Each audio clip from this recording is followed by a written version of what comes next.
see about the HTML style sheet. So HTML style sheet has been defined using the CSS. CSS means cascading style sheet. So cascading style sheet is a tool that defines how the web document looks on the screen. And using CSS, you can specify a number of style properties for a given HTML element.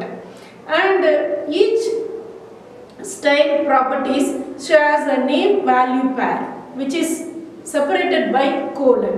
So on the name value pair da நம்ம வந்து ஒவ்வொரு style ரூல்ஸையும் வந்து கொடுக்க போறோம் and நடுவுல வந்து name value pair வந்து separate பண்றது கோலன் வச்சு செப்பரேட் பண்ணுவோம் and each property declaration is separated by comma. So நிறைய ஒரே இதிலே வந்து நம்ம வந்து நிறைய ஸ்டைல் ப்ராப்பர்ட்டீஸ் இல்ல ரூல்ஸ் வந்து கொடுக்கலாம். So அந்த ஸ்டைலை வந்து செப்பரேட் பண்றது semicolon யூஸ் பண்ணி நம்ம வந்து செப்பரேட் பண்ணுவோம். And cascading means the styles that are applied to the parent element is also applied to the children element. So அதனால தான் அதோட மீனிங் வந்து cascading அப்படினு சொல்லிட்டு கொடுத்திருக்காங்க. Now let us see the different types of CSS. So there are three types of CSS: inline CSS, external CSS and internal CSS. So first one is inline CSS. So it defines style sheet rules directly along with the HTML element using style attribute. So style அப்படிங்கற attribute use பண்ணி நம்ம ஒவ்வொரு HTML elementக்கும் நம்ம வந்து styles வந்து define பண்ணலாம். And next one is external CSS. So it defines style sheet rules in a separate CSS file. So .css அப்படினு சொல்லிட்டு ஒரு ஃபைல் வந்து நான் வந்து டிஃபைன் பண்ணுவேன். So அந்த ஃபைல்ல ஸ்டைல் ஷீட் ரூல்ஸ் எல்லாம் ரைட் பண்ணிருப்பேன். அந்த file that file will be included in the your HTML document using link tag.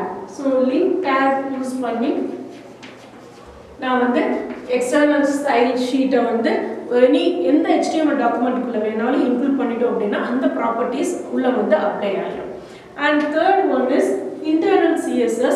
So it defines style sheet rules in the header section of the website. So header section la appear agum and it is defined using style tag அப்படினு use பண்ணி நான் வந்து define பண்ண போறேன். header sectionல கொடுக்கணும். So கொடுத்துட்டேன் அப்படினா within the body of the tag நான் என்னென்ன tagலாம் அந்த ஸ்டைல் கொடுத்திருக்கேனோ அதுக்கு எல்லாமே வந்து எனக்கு அந்த ப்ராப்பர்ட்டீஸ் வந்து அப்ளை ஆகும். So in this session we shall see about one of the CSS type, that is inline CSS. So you can apply the style sheet properties directly to any HTML element using style attribute.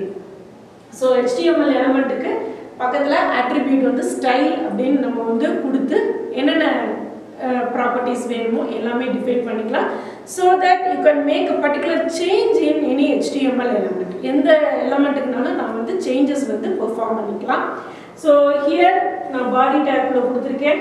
So p tag வந்து style property use பண்றேன். So p first one அதோட space விட்டு style equal to color colon name value pair தான் வந்து நான் சொன்னேன். So இது வந்து name colon நமக்கு வந்து value வந்து கொடுத்திருக்கேன். So name value pair appear ஆகும். color வந்து red கலர்ல வரும். So this is red அப்படிங்கற அந்த டெக்ஸ்ட் வந்து red கலர்ல எனக்கு வந்து appear ஆகும்.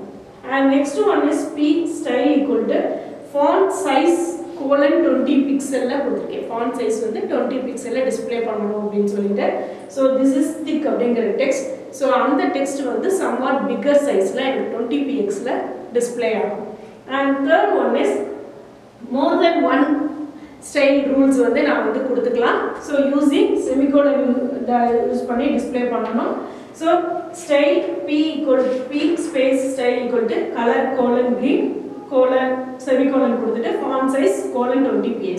So this is thick and green. thick-ஆவும் வரும். எனக்கு வந்து கலர் வந்து green கொடுத்திருக்கனால green கலர்ல டிஸ்ப்ளே ஆகும். So finally body tag close பண்ணிடுறேன். So எனக்கு style attribute யூஸ் பண்ணி எந்தெந்த எலிமெண்ட் இதே மாதிரி p tag மட்டும் கிடையாது, h1 tag and then ul tag. So இந்த மாதிரி நிறைய tag இருக்கு. எந்த tag உள்ள வேணாலும் நம்ம இந்த style attribute யூஸ் பண்ணி style properties define பண்ணிக்கலாம். So that's all about this inline CSS. Thank you.